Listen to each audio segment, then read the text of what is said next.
She posted, "Life's too short to settle for less than you deserve," after telling me I wasn't ambitious enough.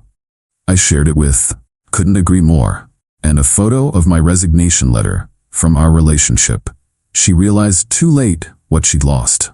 I, 29 male, never thought I'd be posting here, but I need to get this off my chest before I lose my mind. 3 weeks ago, my girlfriend of 4 years, Jessica, told me I wasn't ambitious enough for her. This was after I supported her through nursing school, covered most of our rent while she studied, and celebrated every single one of her achievements like they were my own. The conversation happened on a Tuesday. I remember because I'd just gotten home from a 12-hour shift and found her sitting at our kitchen table with what I now recognize as her "we need to talk" face. "David, I've been thinking," she started. "I already knew this wasn't going to end well. I feel like we're in different places in life." I sat down, exhausted. "What do you mean? You're just comfortable. You never push for more. You've been at the same place for 3 years. I got promoted twice. But you're not driven. Look at Richard." "Ah, yes. Richard." Her study buddy from nursing school who just happened to land a job at the same hospital. Richard who texted her at 11 p.m. about work stuff. Richard who she definitely wasn't involved with, allegedly. "He's already applying for charge nurse positions. He has a 5-year plan." "What's your 5-year plan?" I stared at her. "Save money. Maybe buy a house, travel a bit, be happy?" She shook her head like I'd said I wanted to live in a cardboard box. "That's what I mean. You have no ambition." The thing is, I knew this speech. Her sister had given the same one to her ex before trading him in for a guy with a Tesla. Jessica had called her sister shallow at the time. Funny how perspectives change. "So what are you saying?" I asked, though I already knew. "I think we should take a break. I need to focus on my career, and I need someone who matches my energy." I nodded, didn't argue, didn't beg, just said, "Okay." She seemed surprised by that. Expected tears maybe. Drama. But I was too tired, and honestly, part of me had seen this coming since Richard started showing up in every other conversation. I moved out that weekend. Found a studio apartment closer to work. She kept our place. Her name was on the lease anyway, or so I thought. She also kept the couch I'd bought, the TV, and pretty much everything else because it would be too hard to divide everything up. I took my clothes, my gaming setup, and my dignity. Here's where it gets interesting. The day after I moved out, she posted on Instagram, "Life's too short to settle for less than you deserve. New chapter, know your worth." Her friends ate it up.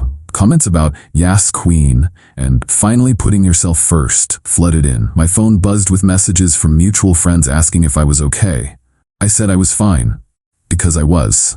See, what Jessica didn't know, what she never bothered to ask about, was what I actually did for work. She knew I worked in tech, and that was enough for her. She saw it as a stable, boring job that paid the bills while she pursued her real passions. She never asked about the projects I was working on, never asked why I sometimes had calls with people in different time zones, never noticed the second laptop I kept in my backpack. For 3 years, I'd been building something on the side. Nothing flashy, nothing that would impress her or her Instagram followers. Just a small software solution for a very specific problem in logistics management. Boring stuff. The kind of thing that makes good money, precisely because it's too boring for most people to care about. 2 days after her Instagram post, I finalized the sale of my software to a larger company. Not life-changing money, but enough to make the next few years very comfortable. Enough to realize that maybe I'd been settling too. I screenshot her post and shared it on my own Instagram with the caption, "Couldn't agree more," along with a photo of a symbolic resignation letter I'd written up. "Dear past relationship, after 4 years of dedicated service, I've decided to pursue other opportunities that better align with my values and goals. My last day was Tuesday. I wish you all the best in your future endeavors. Sincerely, David." Petty? Maybe. Satisfying? Absolutely. The post blew up in our friend circle. Suddenly everyone wanted to know what happened. Jessica texted me within an hour. "Jessica, seriously? You're going to be childish about this?" "Just agreeing with your wisdom. Take it down." "Why? I thought we weren't settling anymore." She called. I didn't answer. She called again. Still didn't answer. Then the real messages started. "Jessica, can we talk? I didn't mean for things to end badly." "David, please. I heard about your company thing. Why didn't you tell me?" There it was. Update 1. So it's been a few weeks since my post, and things certainly escalated. First, some context I left out. When Jessica and I were together, we shared a lot of bills. I paid rent and utilities, she covered groceries and subscriptions. Seemed fair since I made more. What I didn't mention was that I also had her as an authorized user on my main credit card. She needed to build her credit after school, and I figured why not help? Guess who forgot to have her removed from that card? Yeah, this genius. I didn't realize it until my credit card statement arrived at the end of the month. I saw a $400 charge at Nordstrom. Then another for $200 at some fancy restaurant downtown. And a few more. The girl had gone on a celebratory shopping spree on my dime, racking up about $1,100 in charges after she had dumped me. My first call was to the credit card company to have her immediately revoked as an authorized user. My second thought was that I could have disputed the charges, but the truth is, as the primary account holder, I was on the hook for them, arguing it would be a messy, prolonged headache. But where's the fun in just letting it go? I paid the bill to protect my own credit score. Then I drafted a polite but firm email to Jessica. I attached a PDF of the itemized statement with her post-breakup charges highlighted. The email was short and sweet. Hi Jessica, hope you're well. Attached is a summary of charges made to my account after our relationship ended. Please remit the total of $1,100 within 15 business days. Let me know if you have any questions. Best David. I sent it. The response was not an email. It was a screaming phone call. What the heck did you do? I sent you a bill. Why? You can't do that. I was an authorized user. You were, and you used the card after we broke up. You spent the money so you can pay it back. This is ridiculous. What's ridiculous is thinking you could go on a shopping spree with your ex-boyfriend's money. Pay me back, or my next step is small claims court. It's a simple debt collection. The paperwork's easy. You wouldn't. Try me. She hung up. The next day, I got a call from Richard. Freaking Richard. Hey man, I think there's been a misunderstanding. No misunderstanding. She owes me $1,100 and I intend to collect it. Come on, you're going to ruin her financially over some hurt feelings? I'm not ruining anything. I'm collecting a debt. She did that to herself when she decided my credit card was her personal slush fund. But hey, at least she was ambitious about it, right? He tried to play the nice guy angle for a few more minutes. I stayed firm. He eventually got frustrated and hung up. But the credit card thing? That was just the appetizer. See, while all this was happening, I received an email from our old apartment's property management company. It was a generic notice addressed to both of us about upcoming parking lot maintenance. I was about to delete it when I realized something. If they were emailing me, my name must still be on their official records. I called the office, feigning confusion. Hi, I'm just calling to confirm I've been removed from the lease at apartment 4B. My ex-girlfriend was supposed to have handled it. A few clicks later, the woman on the phone replied, No sir. Our records show you are both still listed as co-tenants on the active lease agreement. Jessica had told me she was the only one on the lease. I'd been too trusting to verify, which meant I had just as much right to that apartment as she did. And according to Section 8.4 of our lease, if one tenant vacates without formally modifying the agreement, they're still liable for their portion of the rent, but they also retain all their rights as a tenant. Interesting. I didn't do anything with this information yet. Just filed it away for later. Update 2. I sat on the lease information for another week. I wanted to see how this would play out. During that time, more interesting facts emerged. My buddy Joseph, who still lived in the complex, became my unofficial spy. Not that I asked him to. He just enjoyed the drama. According to him, Richard's car was there every night. They were loud, lots of ambition apparently. Jessica had been telling people I was basically homeless after the breakup. She was also claiming I'd been financially dependent on her. That last one was rich, considering I had Venmo receipts showing I'd sent her $1,400 a month for rent for the past 2 years. But the best part? Joseph sent me a photo of a noise complaint notice on her door. Apparently, our old neighbor Thomas wasn't the only one tired of her late-night activities. That's when I decided to execute phase 2. I called the property management office and scheduled a routine maintenance request for the apartment. I said I was concerned about a slow leak under the sink that I'd noticed before I'd gone on a business trip and wanted someone to check it out. No problem, Mr. David. We have a key on file if no one is home. Actually, I'll be in town Thursday. I can let them in myself. Perfect. How's 10 a.m.? Works for me. Thursday morning, I showed up at my legal apartment with the maintenance guy. Used my key, walked in to find Richard's clothes everywhere. His shoes by the door, his laptop on the kitchen table. The maintenance guy looked confused. Thought you moved out? Nope. Legally, I still live here. Jessica came out of the bedroom in Richard's t-shirt. The look on her face was priceless. What on earth are you doing here?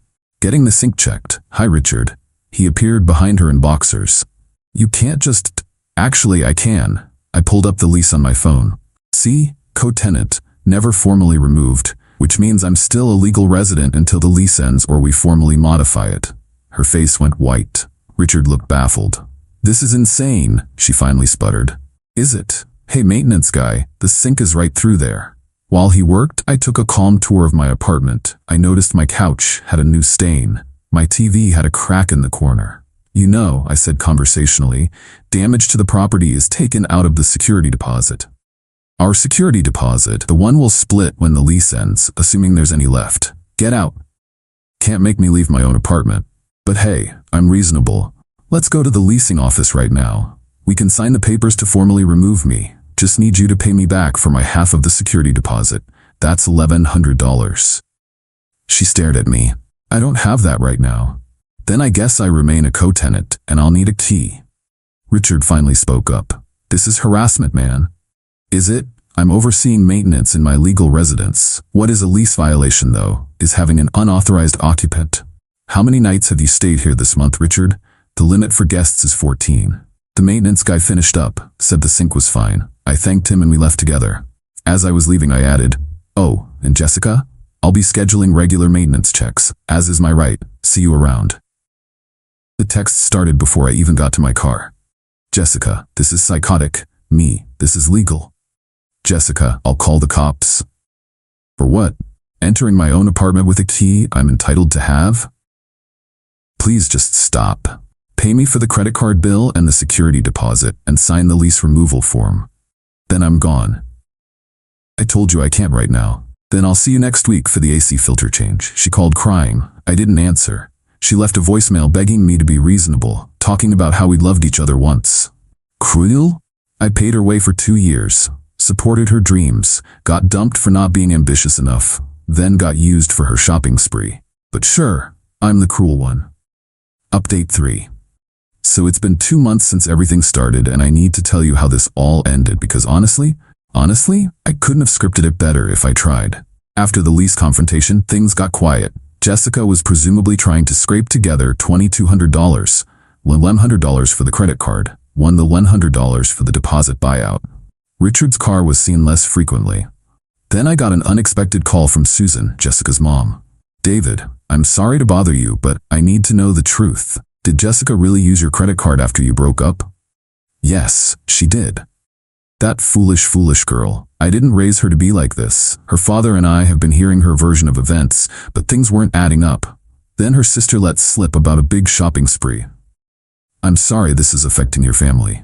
Don't you apologize. You were good to her. Better than she deserved, apparently. 2 days later, I got a text from Jessica. Jessica, I have the money. For the credit card and the deposit, my parents are helping me. Glad to hear it. Wednesday at 2 p.m. for the lease paperwork? Fine. We met at the property management office. She looked rough, stressed, bags under her eyes. Richard was with her, trying to look intimidating in his scrubs. She transferred me the money. We signed the paperwork. I was removed from the lease, cleared of any future liability. As I signed the last page, Richard couldn't help himself. Hope you're happy, man. You really did a number on her. I looked up. I moved out when asked. I requested repayment for a debt she created. I exercised my legal rights as a tenant. Which part was doing a number on her? You know what you did. Be specific. He couldn't. Jessica finally spoke, her voice quiet. Can we just get this over with? We finished. I was officially free. As we left, she stopped me. For what it's worth, I'm sorry. For what specifically?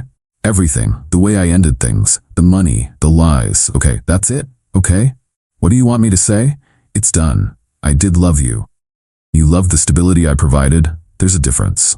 I walked away and honestly felt nothing. Just free. But the universe had one more gift. 3 weeks later, Joseph sent me a text. Dude, You need to see this. It was a photo of an eviction notice on Jessica's door, the official pay or quit kind. I called him immediately. What happened? Bro, it's been a mess. Apparently she couldn't afford the rent on her own, especially after paying you back. She was late last month, and now this month too. But her nursing job, heard her hours got cut. Something about performance issues, calling out too much because of stress. The landlord, already annoyed by the noise complaints and the co-tenant drama, had no patience for late rent. The eviction process was underway. The last update came from an unexpected source, Richard's ex, who reached out via Instagram. Hey, I know this is weird, but I wanted to thank you. Seeing your posts about what happened gave me the courage to recognize the pattern. He did the same thing to me, called me unambitious, left me for someone more driven, and leached off them. You helped me realize I wasn't crazy. Last I heard, Jessica was evicted and had to move back in with her parents. Richard disappeared, probably looking for his next ambitious host. The apartment management company was pursuing her for breaking the lease term and damages. Me? I'm doing great. The software sale gave me enough cushion to take time off. I'm traveling. Nothing fancy, just seeing places I always wanted to visit. Dating casually. Living without someone constantly telling me I'm not enough. Funny thing about ambition. Jessica was so focused on climbing some imaginary ladder that she didn't notice the ground crumbling beneath her. She confused stability with stagnation, contentment with complacency. She wanted someone more driven. She got Richard, who drove himself right into her life and then right back out when things got hard. Meanwhile, I'm sitting in a cafe in Prague, writing this update on my laptop, living off passive income from a boring software solution I built while she was studying with Richard. Turns out I had ambition all along. I just didn't feel the need to perform it for Instagram. Life's too short to settle for less than you deserve. Couldn't agree more, Jessica. Couldn't agree more.